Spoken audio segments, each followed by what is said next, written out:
Hello, beautiful Geminis. These are going to be your messages for the next little while. If you do not, if it doesn't make sense to you when you first hear it in October, beginning of October, listen to it down the road. I will go as far as the end of November with these messages, even though I will be doing messages in November. I'll be doing many more before that. But I feel what's wanting to come through me is not going to be locked into a 4-week period. Nothing ever does. So do yourself a favor. When you listen to it the first time and it doesn't make sense to you, put it on a shelf and then come back to it a few weeks later and see if it makes sense to you. From what I understand from your comments, that often is the case, if not almost always. So I trust that the message is always going to find its rightful owner. And I learned, for the most part, not to question it. So I trust. Now, why am I saying the word trust? Because I feel trust is what I'm going to talk about when it comes to you. Trusting in terms of you being enough already. Trusting in terms of you having the tools you need in order to feel a certain way. Trusting in knowing that you belong no matter what. It's just a matter of you accepting it. So the idea of acceptance is coming through. I feel, for those of you who are new, I love going deep. I love diving into the psyche, into the mind. It's just absolutely my passion. For those of you who are not new to me, you'll notice that the messages seem to go deeper and deeper each month. And that's where I'm going, and that's really where I really feel at home. So for some of you, this might go too deep, and to me, there's no such thing as going too deep. It's just a matter of what you allow yourself to, what you allow yourself to know, what you allow yourself to accept, what you allow yourself to acknowledge. So when I was tuning into your energy and just kind of shuffling cards, clearing them out, I heard the word diligence. So I always ask, because I always ask a lot of questions. I said, what about diligence? And then I heard, what is diligence? So I thought about it, and to me, what is diligence? Diligence is essentially persistence. It's level of persistence. So I said, well, diligence is being persistent. And then I heard persistence to what? And right away, it felt that the word many of us are diligent. All people are diligent about something. All people are persistent about something. Just like you, Geminis, are persistent about something. However, persistence about something doesn't make this something worthwhile pursuing. So this is a statement that I feel has many punches. It can be explored in various ways. But I'm gonna make this easy, and I'm gonna make this about you, because at the end of the day, my aim is to help you understand yourself more deeply. Because when you understand yourself more deeply, when you understand yourself, who you are, when you understand your own inner truth, you are much more likely to find yourself to be in alignment with that which you want. The reason why most people who are not happy are not happy is because they are not in alignment with either what they want, or what they want is not in alignment with their truth. And whenever you are not in alignment, it's like trying to drive a car to a destination, but you're facing in the opposite direction. Ain't gonna get there. You're gonna get somewhere, but you're not gonna get to your desired destination. So in order for you to get to your destination, whatever it may be, whether it's a financial destination, whether it's symbolically it means being happy, whether it's a place where you want to live, whether it's a relationship, a certain level, a certain status, whatever it is, whatever your destination is, it doesn't have to be a physical thing. It could be a feeling. Unless you know where you're coming from first and what you need to do in order to align yourself with that destination, it it ends up being a lot of hard work with not a lot of return. So you may very well be diligent about something. You may very well be stuck on something. You may very well be very persistent about something. But that persistence, whatever it is that you're persistent about, may not be the thing that you need to be persistent about in order to get you where you want. And I'll try to make this a little bit more palatable. So I'll try to break it into more practical uses. The word commitment came up, and it felt very much commitment you have with you. We all have commitments with many things. We have commitments with people, we have commitments with animals, we have commitments or relationships with jobs, we have commitments or relationships with loved ones, with family, with friends, you name it. Another word for it is a relationship. So let me see where this goes, but all of this is about you. Remember, my aim is to help you understand yourself deeper, because when you do, you are then able to see your inner truth. Once you see your inner truth, which is what you firmly believe, then it's a little bit easier to maneuver. It's like the example with the car. If you're wanting to go to point A, but you are facing in the opposite direction, you're still driving, you're still making the effort, you're still committing to the road, but the road that you're taking is not going to take you there. So we need to get you back into an alignment. All right. The chakra that is worth your attention over the next little while, couldn't get better than this. It's your heart chakra. Okay. Now, what does this mean? For many of you, the idea of being brokenhearted or having your heart broken is something that is still very much a thing of the present. In other words, you are holding on to your pain from the past. And we all experience pain. It is part of human existence. If you do not want to experience pain, then you have to lock yourself in a room and throw away the key and basically seclude yourself from the world. And that in itself is going to be painful. Point of the matter is, in order to live life, not just to live, but in order to live life fully, pain is part of the experience. How much pain we experience, that's up for debate. There's various components that go into it. But the idea of pain is inevitable, because it is through pain that we often shift and transform. So this is for those of you who are emotionally still stuck in the past. And we are all connected to our past. That goes without saying. But if you are still stuck in your past, if your past is still ruling you, if what has transpired in terms of you having a broken heart or being hurt, in other words, is still affecting you to this day, then your past becomes your now, and that becomes your future. So you have a relationship with this pain, whatever this pain is. Whatever this whatever this feeling is, unworthiness just came out, rejection just came out. I was just speaking to another sign about rejection. Again, we all experience those things, and we grow from them, we learn from them, and each experience offers some value. Sometimes we don't recognize what the value is, but there is always value in everything. Nothing, absolutely nothing goes to waste. As far as spirit is concerned, our struggles is our greatest accomplishments, because it's an experience. It's a way to experience life in all its glory and all its facets.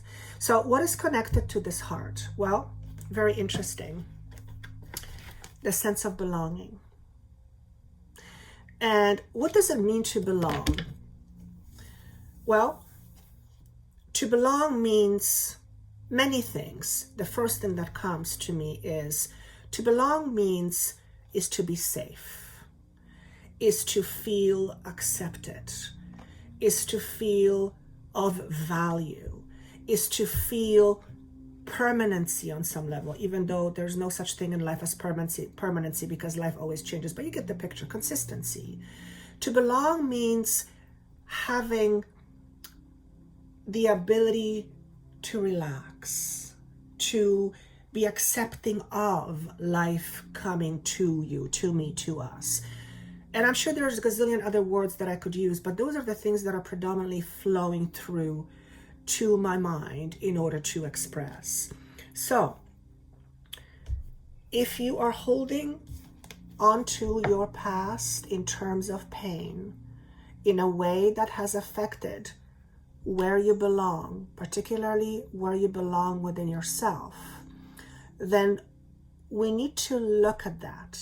Because if this pain is still affecting you, and it is, for most of you, this is going to be rooted in the idea of rejection, having been rejected, either by a parent, by a sibling, rejected by friends, rejected by society, rejected by kids. I mean, kids are nasty to begin with when they're young. That's just the way it is.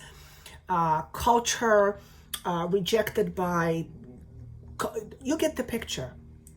And if that's the case, then chances are you're searching to belong.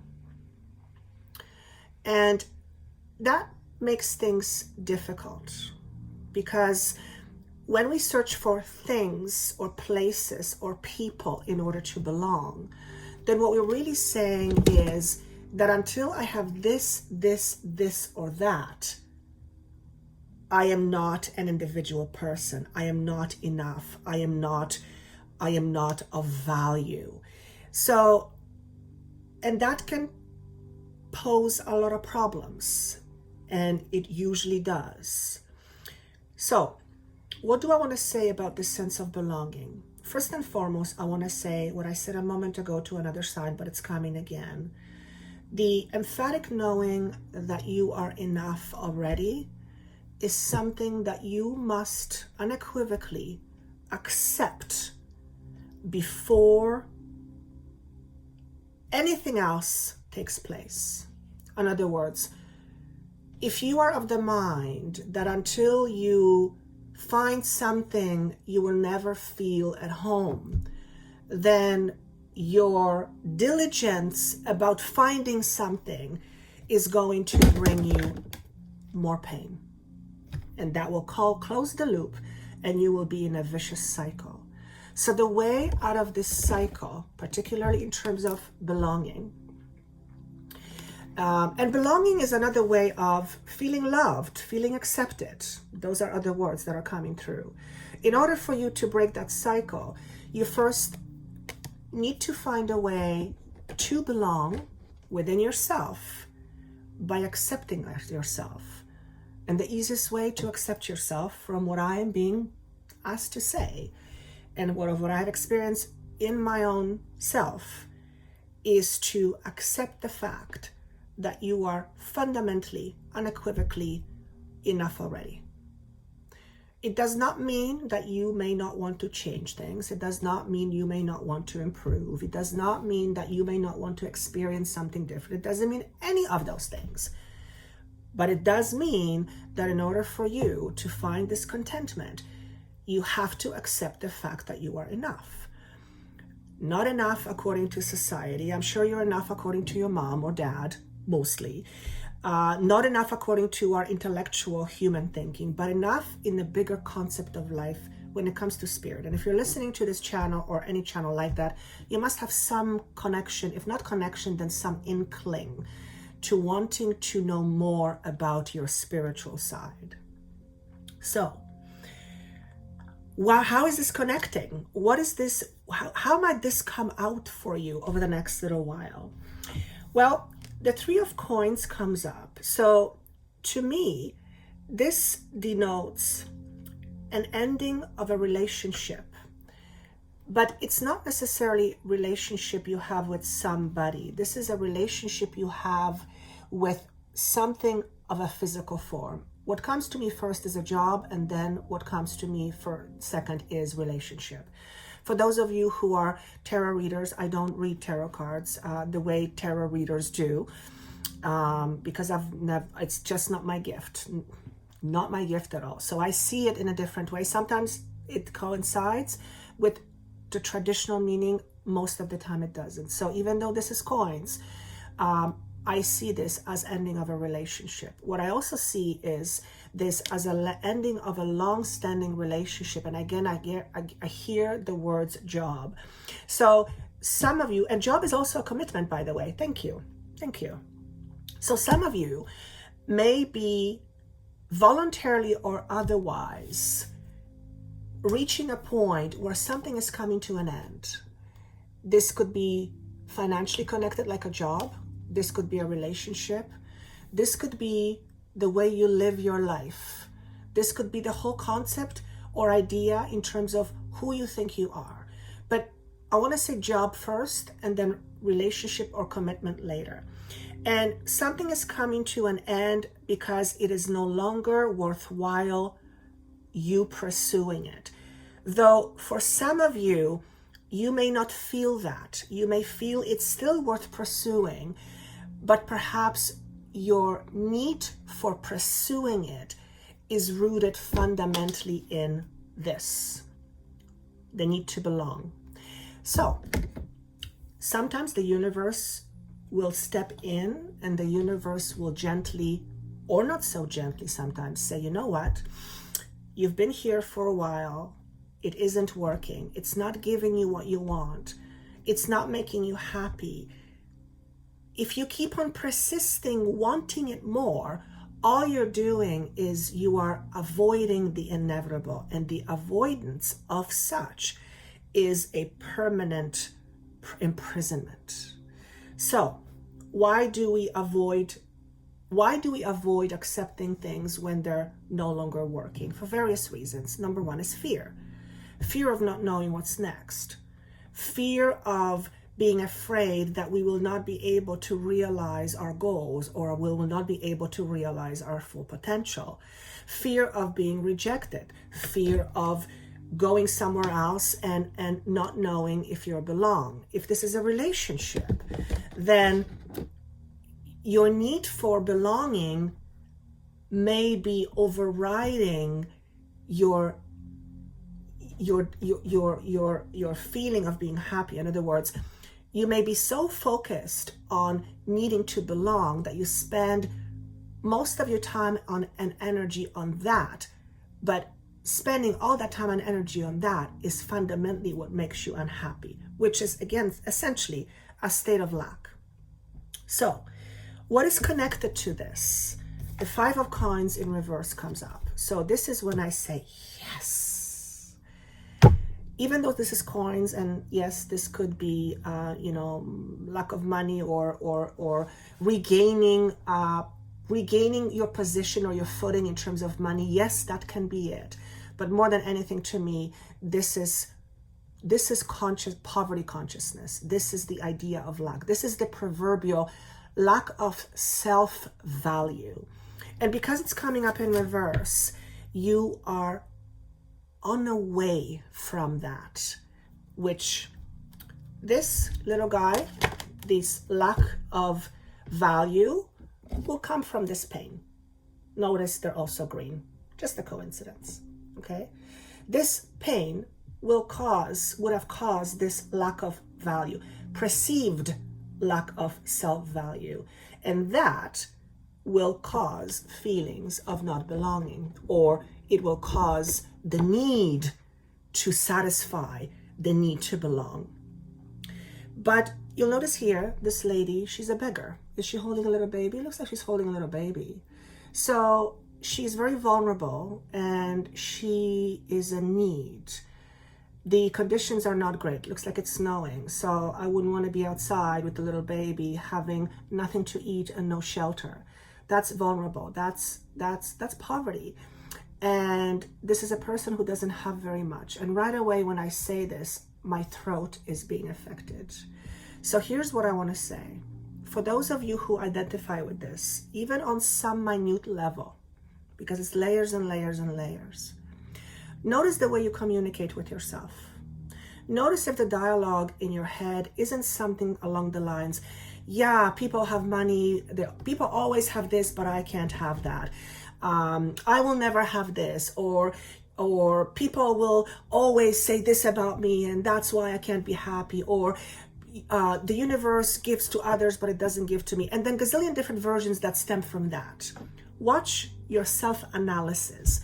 Watch what goes on in your head, because between your ears, because what goes on between your ears is very reflective of the commitment you have with yourself, to yourself, about yourself.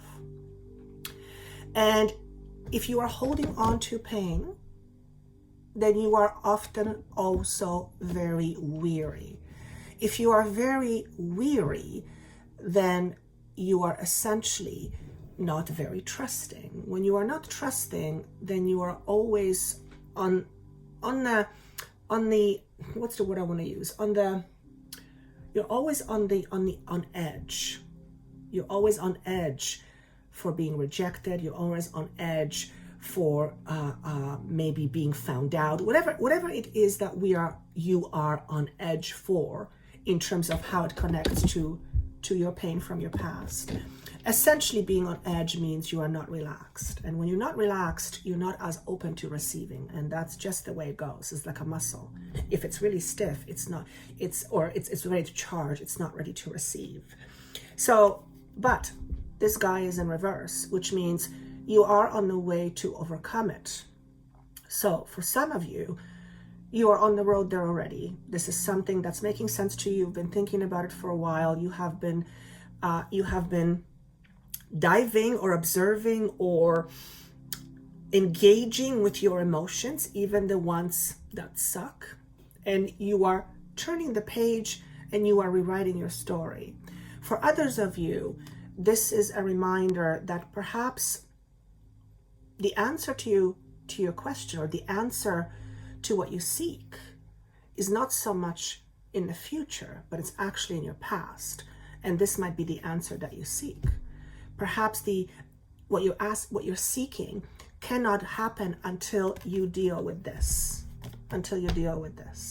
So this is being in a position of either not having enough or not being enough. But a lot of this stuff is not intellectual. It's not like you tell yourself, I'm not enough, I'm not enough. Generally, we kind of don't do that all the time, but we always do it in the background. There's a tape that says, I'm not enough, I'm not enough, rejection, rejection, rejection, I'm not enough, I'm not enough. So this might be the answer to the questions you are seeking. And if this is hitting you now, if this is hitting you between the eyes, so to speak, then you might want to look at the commitment you have with yourself. What have you been committed to up until now? Have you been committed to never having pain again? Have you been committed to never hurting again? Have you been committed to never have someone hurt again? Because if that's your commitment, then by you committing to it, you're just keeping it alive. No one wants to get hurt. No one wants to be in pain. No one wants to be rejected. No one wants to be taken advantage of. You're no different, unless you're a masochist, in which case you're on the wrong channel. Okay, it's a different channel. But nobody wants to experience that. It's not because it's not fun. But at the end of the day, it's something that we can't really control. If someone wants to hurt you, people will hurt you and they don't want to hurt you. People will hurt you when they don't mean to hurt you. Pain is part of life. So if you have been diligent about avoiding pain, if you have been diligent about saying to yourself, I will never, ever be in a relationship again because it hurts, or I will never do this, or I will never let this person. What you're doing is, yes, you're trying to deflect the pain, but by you spending so much focus on it, you're in it. So do yourself a favor, relax a little. Acknowledge the fact that you are enough already. Know that no matter what happens, as long as you stay true to you, and I don't mean true to the hurt you, true to the inner you beyond your hurt, to the inner guidance that's your intuition, to the inner guidance that is part of your soul. As long as you stay true to that aspect of you, which goes deeper than your pain, which is more than your pain. You're not your pain. You're not your emotion. Your emotion, your pain is part of you, but you are not it. So when you commit to your pain as something that's you, then you have a relationship with pain. So you have to look at what your relationship with pain is. What is your relationship with your past? Is your past part of your now and therefore part of your future, or is your past part of your past? And there's a lot of gray area, because obviously our past is always going to be part of who we are. But what I'm talking about, past shapes us, but it doesn't have to. We don't have to continue the same old story, I'm being reminded that this is about you being enough. Knowing unequivocally that you are enough already. And I think I'm repeating this a third time, but I feel it's worth repeating. Assistance without interference. So this is interesting, because when I tune into this vision, what I see first and foremost is a person who is desperately trying to prevent getting hurt, but the way they do it is through assisting others. So,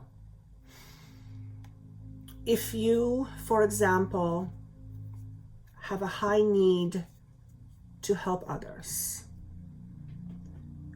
but your driver is you, how do I say this? If you feel you are not worthy,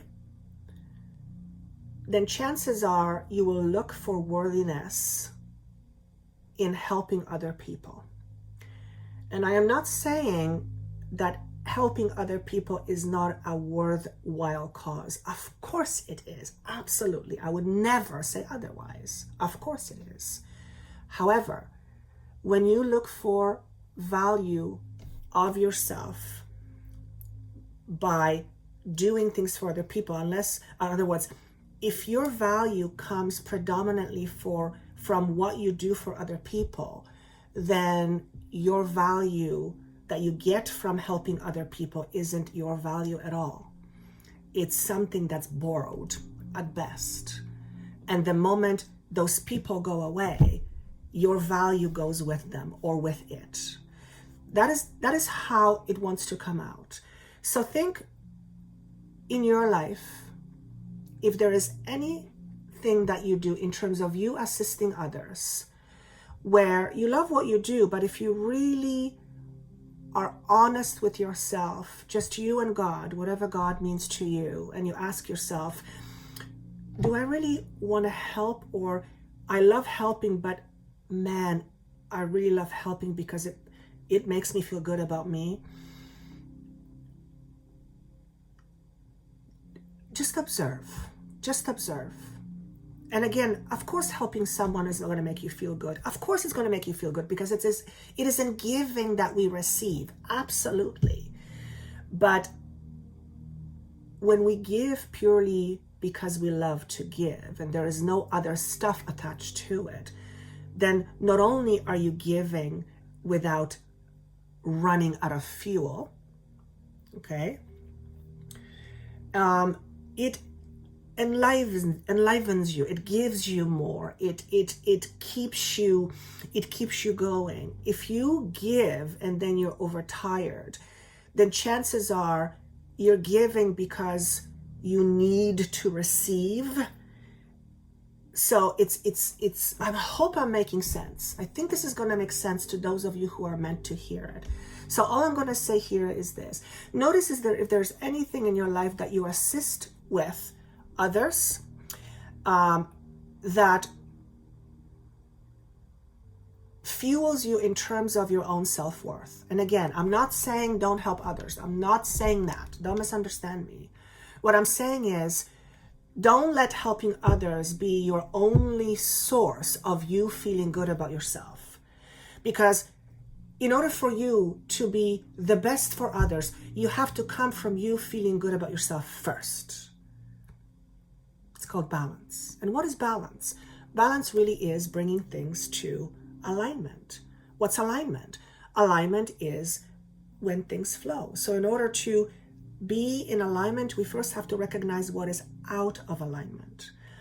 And the surest way to know that is to understand yourself deeply.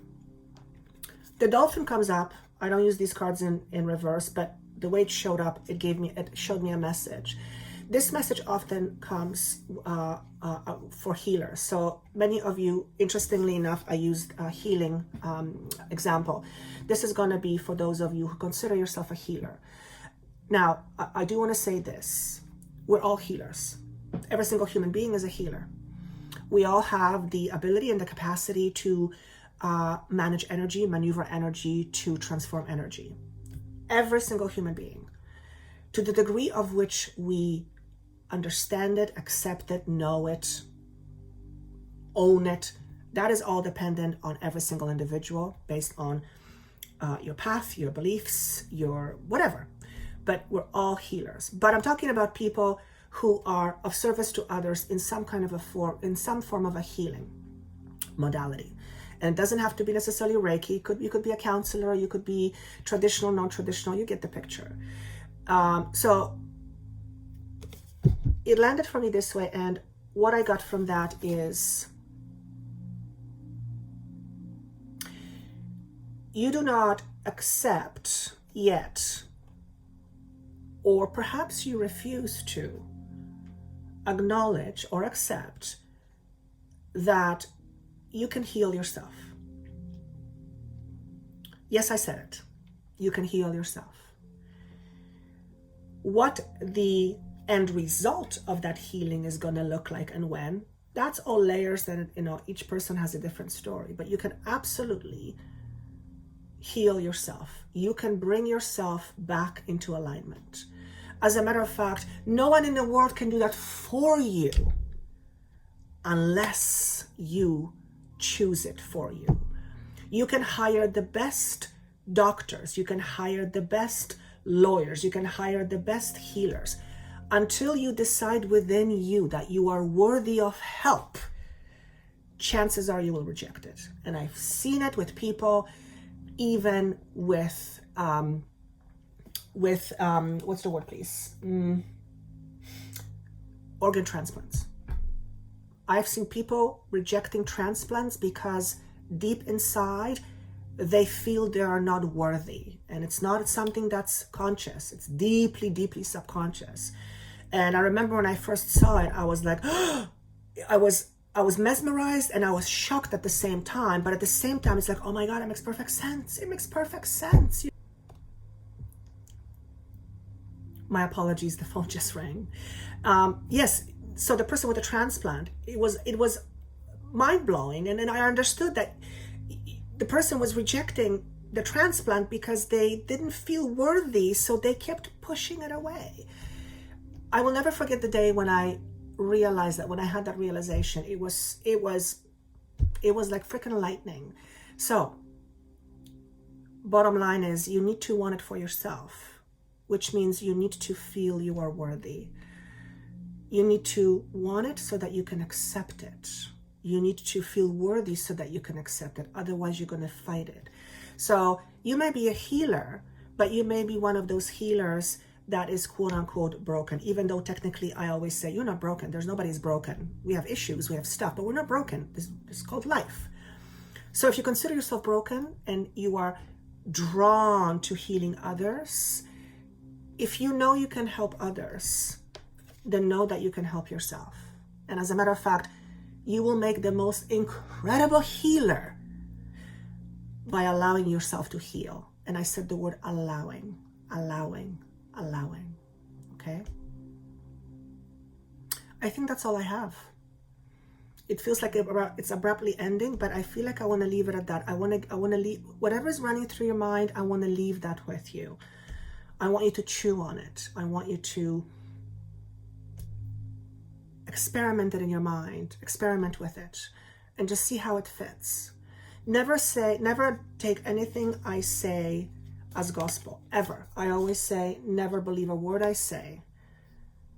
Listen to your intuition, listen to your heart, let your body feel what I'm saying, and you'll find whether it resonates. It may not resonate right now. It may actually trigger you.